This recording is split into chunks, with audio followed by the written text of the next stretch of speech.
ამ პარტავნებისგან მიღებული სიამოვნება გრძელვადიან პერსპექტივაში გვაყენებს ტკივილს და ტანჯვას. თუ ფიქრობ, რომ ამ პარტავნება არანაირი ზიანის მომტანი არ არის, ამ ვიდეოს უყურე ბოლომდე და შევეცდები ფსიქოლოგიური, სპირიტუალურ, ფილოსოფიური და ასევე სუბიექტური გამოცდილების კუთხით გავხსნა, რამდენად ხელშესახები ზიანის მომტანი შეიძლება იყოს ამ პარტავნება. როდესაც რაღაცას მივაღწევთ, გვეუბნება თვითკმაყოფილების შეგრძნება და საკუთარ თავს ვეუბნებით, რომ აი რა მაგარი ვარ, ვამაყობთ საკუთარი თავით და გვიჩნდება ეს იმპულსი, რომ საკუთარი თავი დავარწმუნოთ, რომ სხვებზე უკეთესები ვართ. ამ პარტავნული იმპულსისკენ მიდრეკილება გვაქვს ყველას, იმიტომ რომ სხეული ამ დროს გამოიმუშავებს დიდი რაოდენობით დოპამინს, რომელიც ძალიან დიდ სიამოვნებას გვანიჭებს. მაგრამ, როდესაც დოპამინი უბრუნდება თავის საწყის დონეს, გვიჩნდება ეს დაუოკებელი ლტოლვა, რომ ისევ აი ამ ამაღლებულ მდგომარეობაში მოხვდეთ, ეგრეთ წოდებული კრეივინგი. რაც უფრო დიდია ამ პარტავნებისგან მიღებული სიამოვნება, მით უფრო ძლიერდება კრეივინგი, როდესაც ამაღლებულ მდგომარეობაში არ ვართ, რაც ჩვენში ბუნებრივია იწვევს ტანჯვას და ტკივილს. ეს ყველაფერი არის ძალიან ტექნიკური,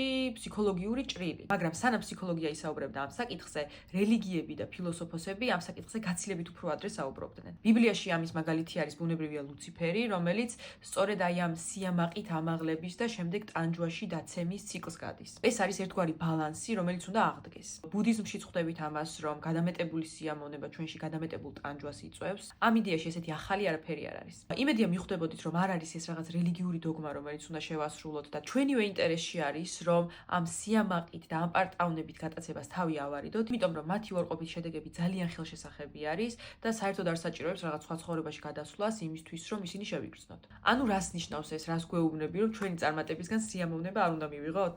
იმისთვის, რომ ამ შეკითხვას პასუხი გავცე, ისევ და ისევ ბუდიზმს დავესესხები. ბუდა გვასწავლის, რომ ადამიანები ვართ ძალიან ჩაციკლულები სიამოვნებაზე და ტანჯვაზე.